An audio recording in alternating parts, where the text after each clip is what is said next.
Hello, this is Dale Matthews, and I'm joined by Mike Jones here, Inside News. Hello, Mike. Good evening, Dale. I'm ready to vote. Well, you may not get a chance to, so we're going to get to that in a moment. Many times when you turn around these days, this is what's at stake. You're not going to be asked what your vote is, but you will be asked by Mark Seligman, who was there Friday night, and now it's Mark's chance to tell us why he needs to be elected as a county commissioner. Here we go. Mark? Hello, everybody. Mark Seligman, Selma, Oregon. That's what I say in front of the county commissioners. I want to thank Mike for putting this on. I think the more that we could have the public being aware of what your commissioner candidates are all about, the better it is for us as a voter. So I want to start out with, I was born in New York City in 1949, and I have a BA degree in sociology from the City University of New York, and I have a 2-year business degree from Queensborough Community College, also of the City of New York. I've run a landscape maintenance business in California and here since 1976. Prior to that, I was a taxi driver in New York. So, you know, I've talked to a lot of people in my line of work, whether it was a taxi driver, a college student, or certainly landscape maintenance. And I've been involved in politics in Josephine County since about 2005.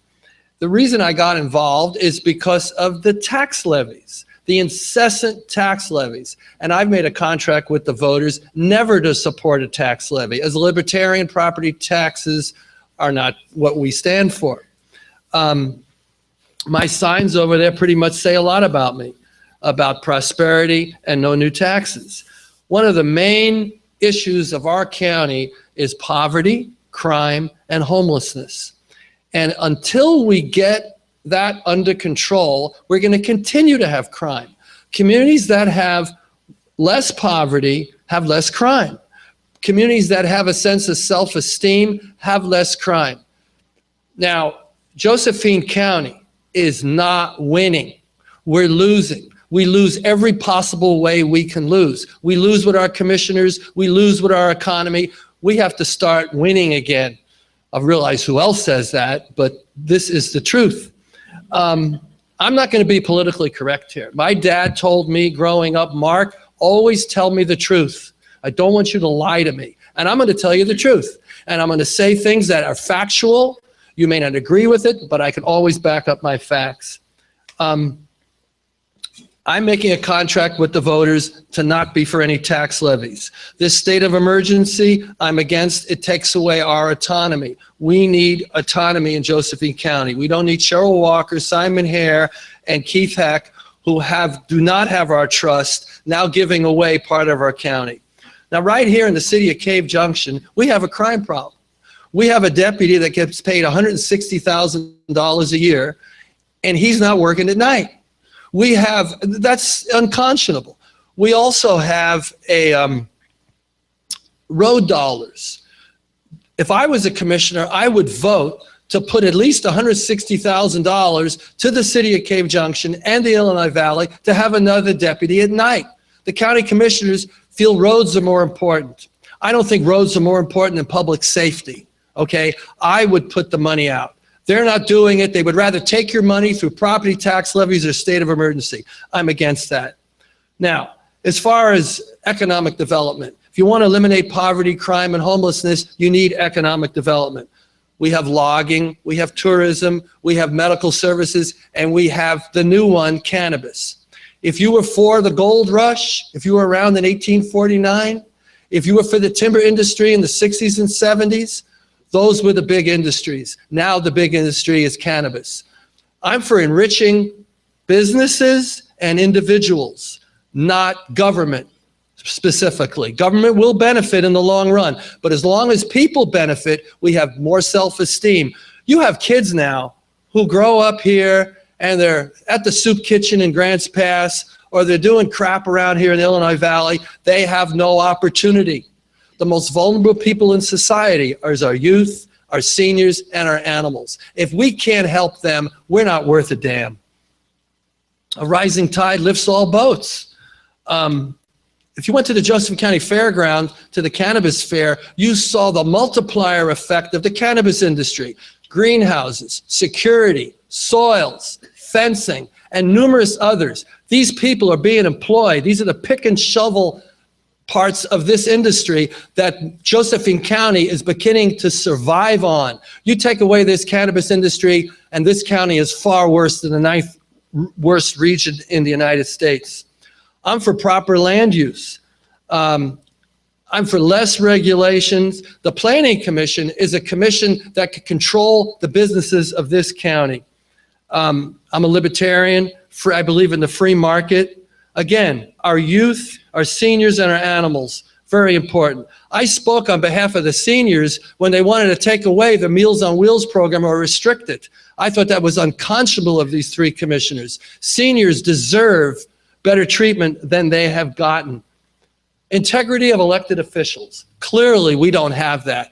Our present bunch of commissioners are up on ethics violations. We all know about Simon Hare. We all know about the ethics violations of Walker and Heck. Now, I will agree with Paul on one thing very strongly. There are 2 counselors running right now, one for position 2 and one for position 3, Dan DeYoung and Lily Morgan. What they're trying to do, they have never met taxes except for Lily Morgan that they didn't want. Lily Morgan and Dan DeYoung single-handedly helped to defeat the cannabis industry in Josephine in Grants Pass. Now they're taking a little different tune. Basically, my campaign has to do with prosperity, trust, and transparency. Thank you very much. Thanks, Mark. Hey, Mark, hang on a second, Mark. Any questions for Mark Seligman? Hi. Hi. I happen to own property in 3 different counties here in Oregon, have family members in all 3 counties, including here. I served 41 years in the military. I just retired a few months ago. My husband also did 41 years. Neither one of us stepped foot in Vietnam. We both ended up in Korea. We lived under a dictatorship. We lived under martial law. We were there when Vietnam fell. I also was involved as a volunteer. I'd never heard of Oath Keepers before. And my question to you is, when I first heard about it, I was asked to come down as a licensed nurse and a combat medic to volunteer in the vetting area off the freeway and later on go up to the cabin to help the miners guard their cabin. I thought Oath Keepers was, you know, those university students that take that oath to stay chaste and not lose their virginity before they get married? That's what I thought Oath Keepers were. I found out really fast that they weren't. And then as an Oath Keeper in my heart, having served 41 years in the military, I decided when I got down to the vetting area, my question to you is, they gave me a paper that said, the coordinator, Joseph Rice, they gave me a paper, and Clinton Shard, that I had to read this, even though I wasn't an Oath Keeper as a paid dues member, that I had to follow the national bylaws. As a person working there for 7 out of 9 weeks, I found out that the coordinator of Josephine County Oath Keepers violated many of those bylaws. So my question to you is, you're saying that they're about trust, okay, and integrity. And what I saw with this particular person running for county commissioner, my question is, if there is no trust in other areas that a person is volunteering or working as in this county, how can we trust a person like that to be the county commissioner? And what would you be able to do, please, to make sure that you as county commissioner can work with your sheriff to make sure he follows his oath of office and he doesn't get favors from people like these nonprofit organizations? Okay. What's the question? Yeah, that was the question. What could you do to make sure that you could work with the county sheriff to make sure? Thanks. Here, let's have Mark answer. Okay. I don't feel the county sheriff is doing the citizens of Josephine County right now a real service. What he's doing in Cave Junction, he's not put on anybody on at night.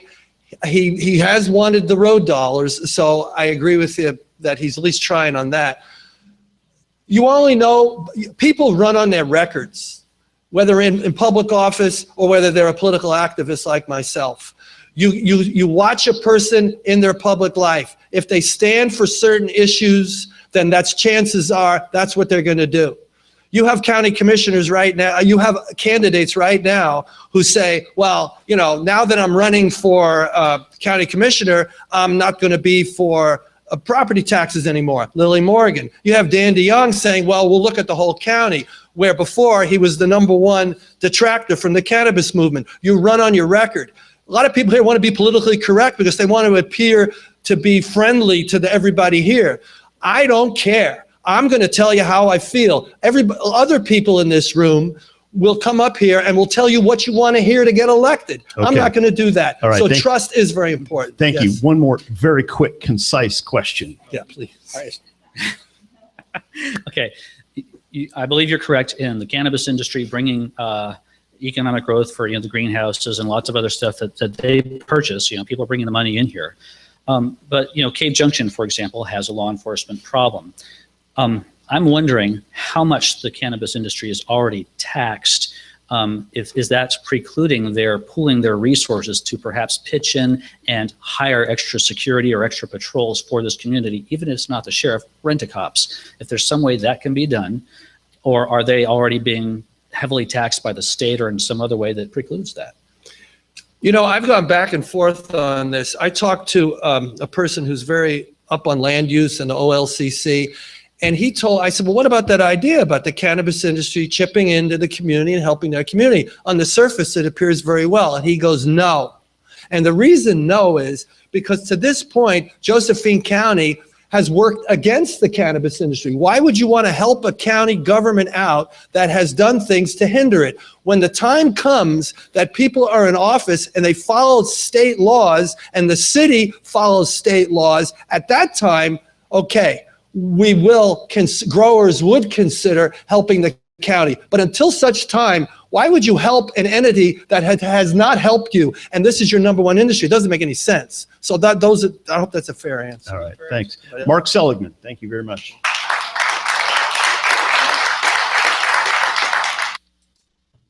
Mike, thank you for putting on that candidates meeting. You're welcome. And let me just take this opportunity to mention that what you saw there just now was an example of exactly how not to ask a question at one of these events.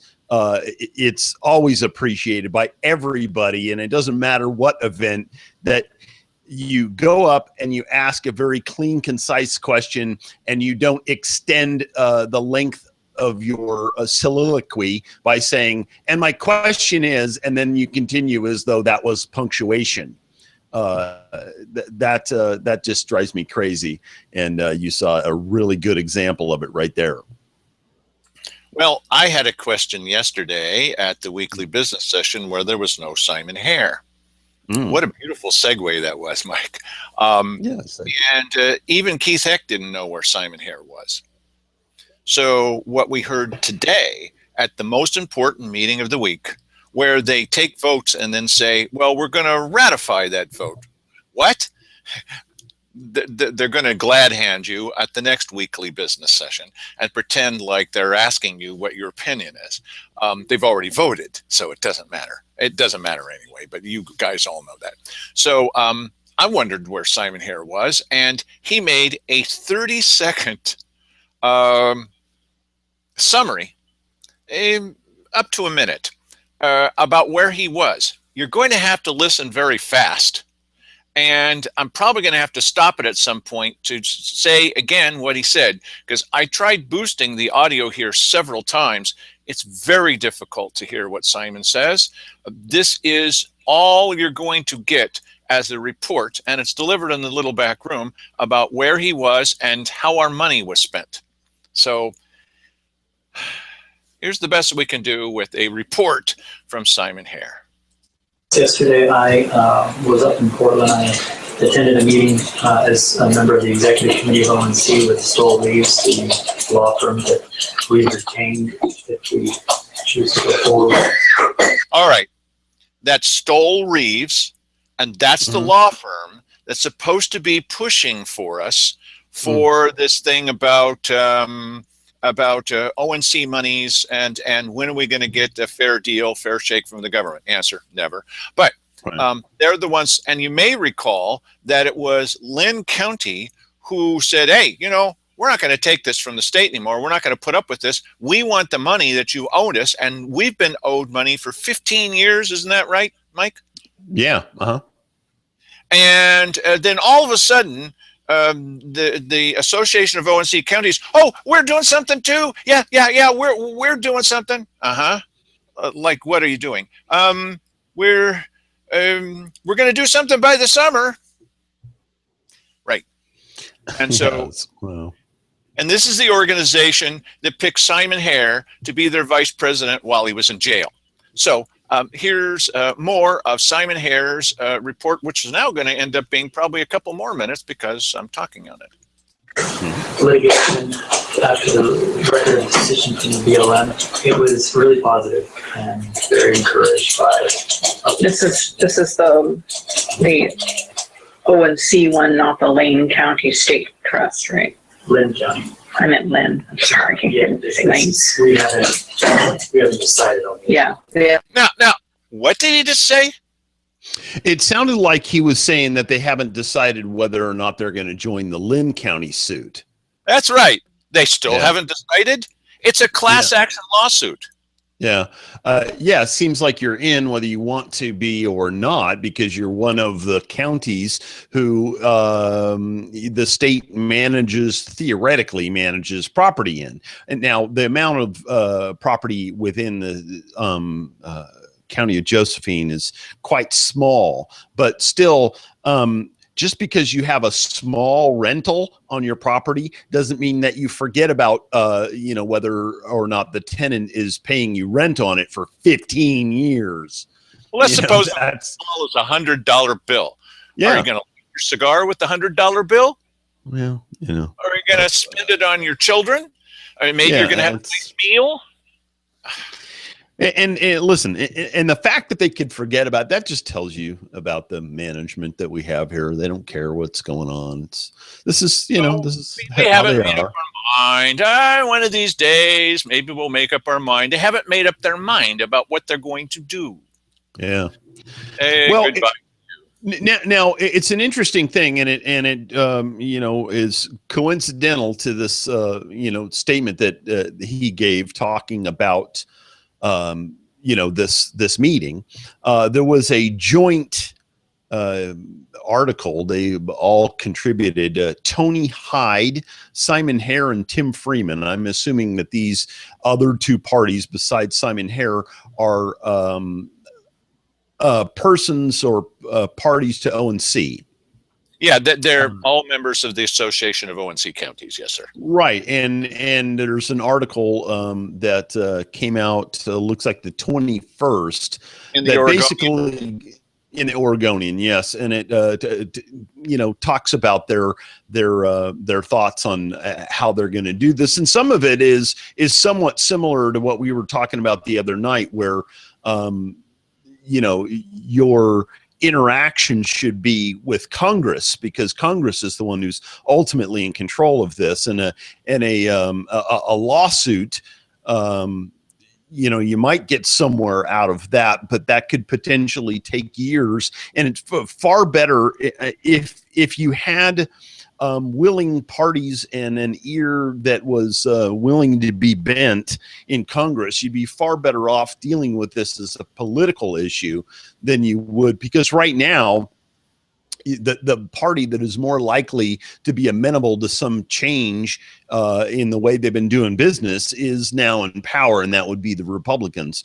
And so hopefully you can lay the groundwork for if an even a better situation for the county would be, in a few months here after the election, you might have a Republican president in there where they could just ram some stuff through, and it would actually have a chance of getting through and changing our situation here. I mean, if we ultimately had even half of what they were paying us before with the ONC payments, we'd be way ahead of where we're at now. Well, these gentlemen are able to talk to the party that's controlling Congress. And the governor that we've been talking about on this show, she's from the other party, and she might be able to talk with the president. So can't we have two forks here that are working on this? Well, obviously not, because there doesn't seem to be any activity that they've talked about. Wouldn't they talk about it? Is it happening? We don't know. I guess one would think. Listen. Yes. And dealing with this in a political manner is only slightly less of a log jam than dealing with it as a legal matter. Because I think when you're dealing with it as a legal matter, you're going to be head to head with the BLM, and you want to talk about, mired in bureaucracy. Not only are you going to have the normal legal red tape, but you're going to have bureaucratic red tape on top of that. And that's the least desirable option possible. I would hope that you could take this to some people who had ideological alignment with you in some way. Yes. and get a result that's favorable from them. That seems that better would to be me. nice. Yeah. Okay, and here's the rest of his report. Listen fast to this too. I decided on that one, so it's just the one that we're, okay. And it went really, really well. So I'm encouraged by the conversation, but I can't say more than that. Okay. I'm not going to say more than that. It went really, really well, Mike, and I'm not going to say any more than that. Okay. Yes. Thanks for that progress report there, Simon. Listen, we paid you to go there. We didn't even know you were going. And how did you get there, by the way? Okay. How did you get Simon Hare? And there you are. And you're going up there, not in jail. That's a step ahead. Okay. And then you come back and you give us this tiny little report, but you're not going to tell us anything about it because, well, you got to keep that top secret. Yeah, I'm not going to say anything more about that. And now for the transparency report. Yes, and here's the last part, and this is almost as good. I feel positive where I really don't allow myself to be optimistic too much about this whole process, where I feel a little optimism. Okay, he's not going to allow himself to feel optimistic about this, Mike. So, yeah, that's, I'm glad that the people out front are, confident and they're fighters. Could you imagine Donald Trump coming in here and saying, once again, just for a disclaimer, I'm not a Trump voter. I'm really not. Yeah, but not the guy is exuding this. And could you imagine him coming in and saying, well, I feel like I'm not very optimistic, I try not to be very optimistic about these things so that I'm not disappointed when I lose. Oh, brother. I mean, this is the guy we want. This is our point man. Thank you so much. Hey. Okay. So on a much more positive note, that's not true. I'm going to explain a little bit about why this sign is over my shoulder. No votes, no annex. Okay. So I tried to introduce this lady yesterday, and it was a little too early. Laura Glover is the Grants Pass City Director of Parks and Community Development. Whatever. And she's explaining what's going on with annexing more property into the city. Annexing more property into the city and how that's going to go on the ballot. Because there's nothing that says American democracy better than having everybody vote on what's going to happen to you on your property. Mm-hmm. Here she is. Ballot title, caption, Annexation of Properties to the City of Grants Pass. Question, shall voters ratify City Council's decision to annex approximately 57 acres of properties in 2 areas of the city? Summary. City Council tentatively approved annexation of approximately 57 acres in 2 areas contiguous to the city within the boundary designated for future annexation. Area 1, all owners agree to annexation. It's a Spalding area, generally east of Ament Road and north of the railroad. Acreage is approximately 44.3 acres. Area 2, a majority of owners agree to annexation. Now, what's that again? Area 2, a majority of the voters. Of the residents agreed. I'd be interested to know what majority is. Is it 51%, or is it greater than that? I mean, how many people are we talking about in total in the annexation, and how many people don't want to do it now? As we've talked about before on this program, but I'll say it again. I know people who have been annexed into the city and had to pay for curb and gutter on two sides of their house because they happen to be on a corner of a street that that whole area was being annexed in. Guy got a bill for like 40 grand from the city. Not to mention the fact that now his property taxes are doubled on top of that, and they want their money right now. Do you have it right now? Can you cut me a check right now? Oh, well, how about next week then? It's really, that's a toughie to deal with, especially if you're somebody who doesn't have that money and is unlikely to have that money. What are you supposed to do? It might be a little bit different. You agree that you want to be annexed, but what if you don't agree that you'd like to be annexed? I don't have the money. I'm telling you, I don't have it. Don't annex me. Oh, we're going to annex you, even though you say you don't want to be. Resistance is futile. You will be assimilated. That's how that works. Okay, here's more of Laura Glover reading to you what the ballot measure is going to say. In Northwest Vine Street, generally west of Northwest Hawthorne Avenue and southwest of Northwest Vine Street, acreage 12.3. All properties have been within the boundary designated for future annexation for over 13 years, some for over 30. Oh, all good. areas are zoned for development. They currently receive or are entitled to receive city water, sewer, police, or fire services. Annexation will not affect the rate of development. If ratified, annexation would take effect in June 2016. That's right away. Areas would have to follow city laws and pay city property tax, which is currently $6.3135 per thousand assessed. What? Yeah. Really? Yeah. Those people are going to jump from 58 cents plus the animal levy. They're going to jump from that to what? To over but that's dollars? That's not really true, though. That's not really true, because I don't pay just 58 cents. There's levies. There, the school stuff. That's the taxes that support the schools. That's on top of the 58 cents. So I'm praying. I don't know the exact dollar figure, but it's probably $2 or $3, maybe more than that. I'm paying that's so much better. So instead of by 8 or 9 times, it's only moving up by 3 times. Well, and I happen to know because I have a few of my neighbors also own property in town, as do I, and that the property tax rate is about double what it is out here. Wow.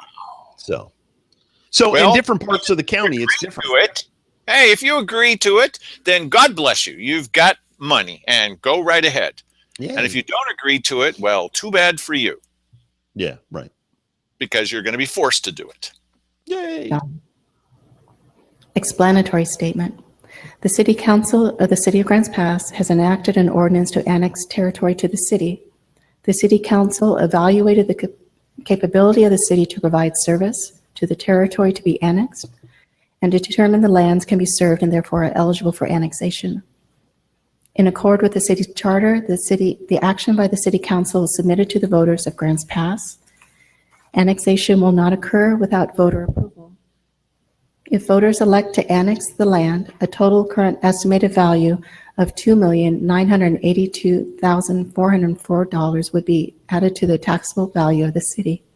Now, no, wait a minute. Okay. Nice. This land is not being newly created by God above. This land is coming from somewhere. It's coming from the county.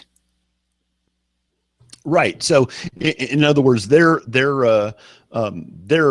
but the thing is, one should understand that This doesn't take money away from the county. The county still gets its due in property taxes from these people. It's just that the over and above that, that's the difference between the rate they're paying now and the $6 is what goes to the city.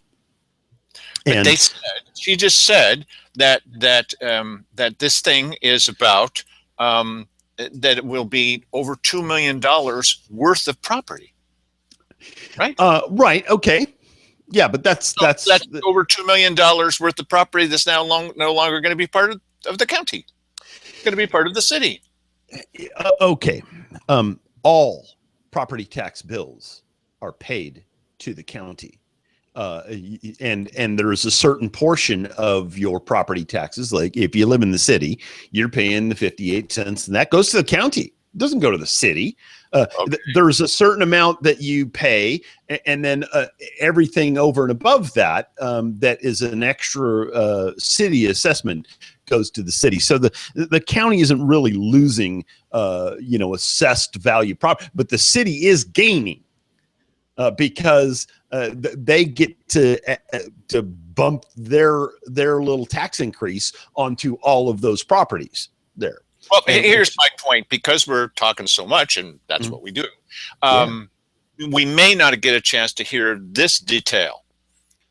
The property that's going over into the city, they say they need this because they're continually expanding.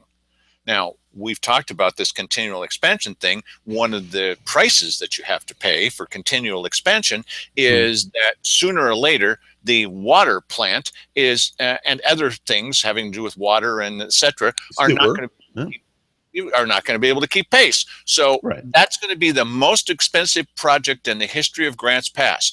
Oh, there's nothing we can do. Yes, there's something you do. Stop expanding. You're currently doing okay. Right. And stop spending, hundreds of thousands of dollars on needless branding revisions, I mean, for crying out loud. Just a second. Sorry, Mike, just a second. Yeah. I disagree with you. I think that branding is needed for all of the city council, and especially for the staff. Okay. Yes. Thanks. No one follow that. We are not advocating that you heat up a poker and scar somebody for life. And not advocating that. Just making that clear. So, although they are trying to scar us for life, yes, but yes, and that's but it's different. Right? But that's different. We deserve it because we're stupid. Well, and also because I'm entirely out of control. That's what one of the new women. It doesn't matter if she's a woman. That's what one of the new city councilors said. That when I got up and I said that it looked like Dan DeYoung was going to run for county commissioner, and the mayor stopped me and said, "You're insulting him." No, I'm not. And her response to that afterwards was, "I was totally out of control for saying the guy's going to run for county."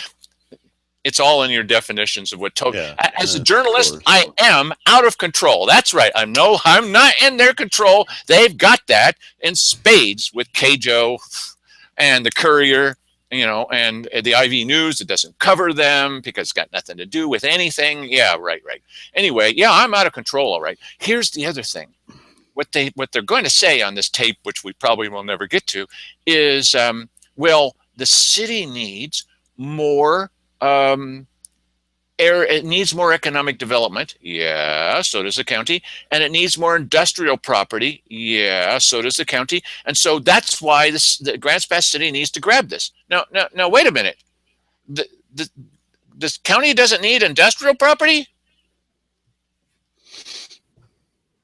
Yeah. They're going to hand it over to the city and not object. And many times when we've heard Cheryl Walker say, our only industrial property is over in her pet project in Merlin. Now, wait a minute. Don't we have Cave Junction? And then she'll say, the Cave Junction residents, they're so apathetic, they won't even call when you've got some kind of alarm that's ringing. And then somebody got up and they said something, Cave Junction. Well, how dare you insult Cave Junction? Wait a minute. Well, listen, there's a whole industrial park over there by Spalding and out the other side of Walmart and out in that area. There's that's why is it Merlin is not the only place. If we're interested in economic development and more industrial property, why is it perfectly okay for the city to acquire this so they'll have more industrial property? Am I missing something here? Well, I'm not with the program. Well, okay. So rolling back just a little bit, let's have Laura Glover explain the background to all this so that maybe this will tell us everything we need to know, Mike. City voters must approve annexations. That's why we need to get it on the ballot title. In December, as I mentioned, none of the properties had service and annexation agreements, but we've been able to obtain most of those for you tonight. Most of them. And then the last item is the urban renewal proposal will be revised based on your proposed annexation, including some of the contiguous properties already in the city. So in the circled areas, I won't focus on color. We had 2 potential areas up in the north side of town and then 2 over on the east side of town. The largest on the east side is Spalding. And you've got a printout in front of you, so it's a little bit easier to see. Areas 3 and 4 are being excluded. We did not receive any input back from the property owners on this.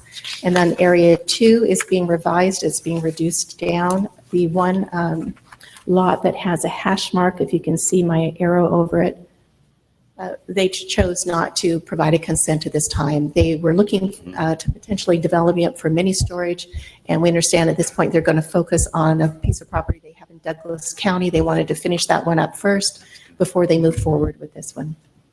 So we're looking at a revised area 2 and then area 1, which is Spalding. It's a little bit larger map for you to see tonight for the proposed areas. It was interesting that after we tried to reach out to the owners of Area 4, they're outside, I think they're located on the East Coast. We did hear back from them about a week ago. They're actually looking at potentially doing a zone change for residential property and the industrial. And so we do have a little concern since we have such limited industrial areas. So we'll be talking to them a little bit further. Mm-hmm. So the criteria the City Council is to base their decision on and consider public policy considerations and applicable criteria. Proposal must meet the criteria in sections 5.052 and 5.053. And those criteria are now satisfied with the consents in areas 2. And you can see section 6 of the staff report. Cost implication is minimal cost to proceed with the measure ballot at this time and minimal cost with follow-up actions. We will have to have some legal descriptions written up. We usually contract that out and some population estimates. There's going to be minimum population impacts on this one as the properties are undeveloped or have industrial uses on them at this time. Contract that out? So your call to action is this evening in order for us to be able to meet the deadlines, the filing deadlines. And your alternatives are to approve the ordinance as in your packet or approve it with revisions or not to proceed with the annexation. Mm-hmm. Staff does recommend approval of the ordinance as presented. This would include Area 1, which is Spalding, and the revised area of Northwest Vaughn. The staff recommends you approve the ordinance as presented. Any questions for staff before we open it up to the public? Is it all industrial land or is there any other? These areas that we are showing tonight are industrial land. In its entirety, okay. Yes. So it could be described as such on the ballot? Yes. Yes, okay. Dennis? There was one section where 2 of the 3 had given consent, but the 3rd hadn't. But you were recommending that we annex all 3 of them because the other would be encircled or by city property? Yes, and the current development on that property will benefit from future improvements on there. I understand there's kind of a warehouse building on there, but it has an unauthorized, non-permitted septic permit. So if we have failure issues on that site, we're going to be able to need provided services. That sounds reasonable. So which property, is that in area 2 or That's an area 2 or? It's in area 2, and I believe Yeah. it's this kind of slightly hashed area down. Oh, okay. I was thinking you were talking about the other one up there in the No, that's northwest corner that wouldn't be surrounded necessarily because it'd be I-5 on the other side. This is area 3 here, and we're excluding that because we did not receive consents from the property owners. Sounds But reasonable we again. need the lower area 2 because of the 2/3 majority. Any other clarifying questions you'd like to ask staff? Ken? Thank you, Laura, for the presentation. And the way I understand this, and even though we go ahead with this on our side, it's still up to the public to whether, and that's what the vote is Correct. for. Correct. That's how the charter is developed right now, is it requires the voter approval. Okay, and I understand from my conversations with the city manager that we're not going to do anything other than the minimal, like it says on your cost implication.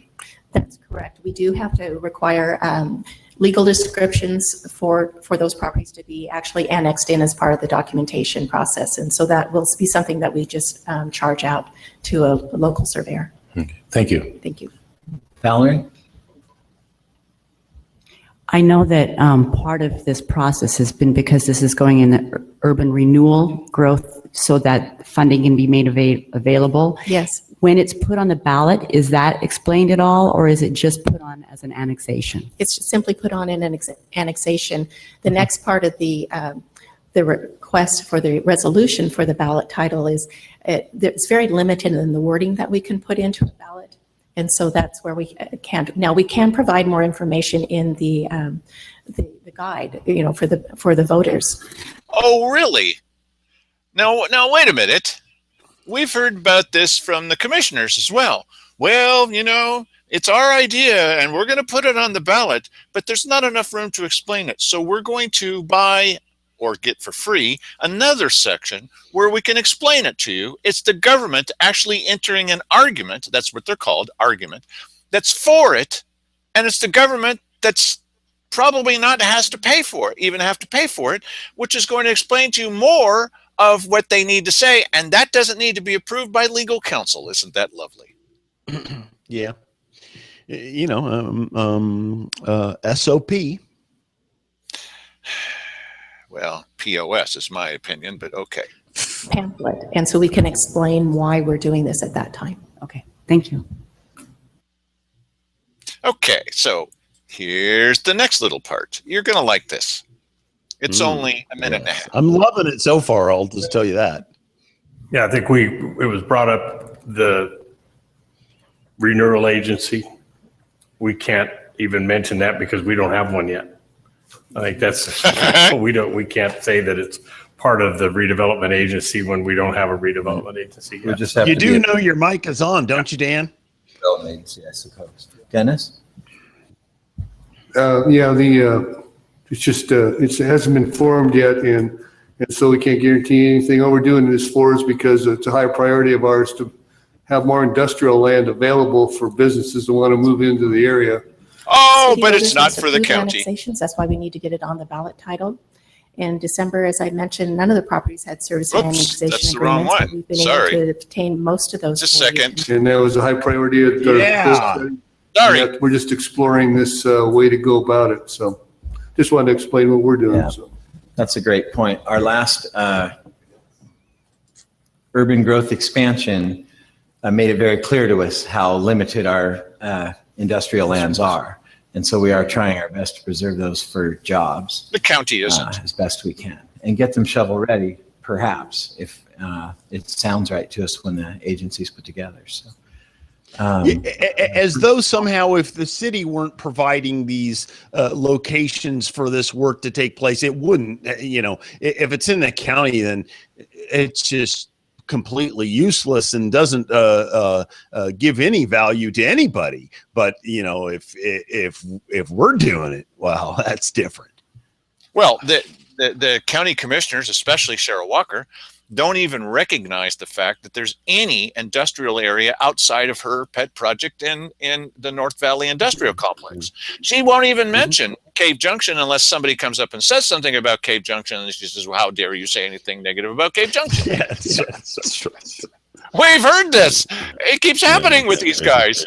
It's like Simon Hare, who will go through a paragraph and change his position 3 times. I don't know where he stands on a lot of issues. I should know. I'm at all these meetings. I have no idea. Does he know? No, nobody knows. Well, okay, a little bit more. Shauna, any more discussion? Ken, should the ordinance be adopted? Yes. Dennis? Yes. Rick? Yes. Roy? Yes. Valerie? Yes. Shauna? Yes. Dan? Yes. Okay, the ordinance is adopted. Okay. I thought this was going on the ballot. Well, they have to adopt the idea that they want to put it on the ballot. Oh. Yep. And that's what they, as an ordinance? yeah, apparently so.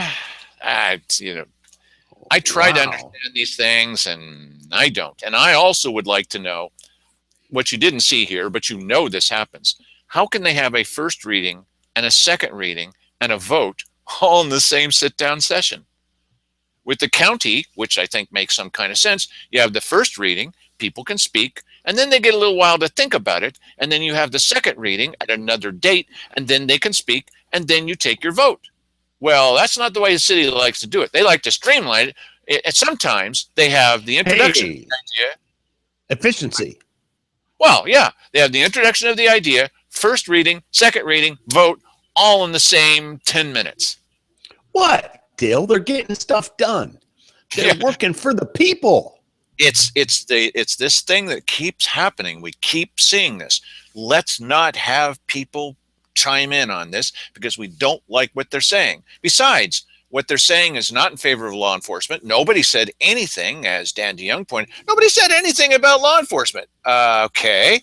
And also the second thing that nobody said, and nobody came up with any good ideas. Nobody had any solutions at all, Mike. We never have solutions even on this show. Nobody. It's just a noise that destroys. That's all.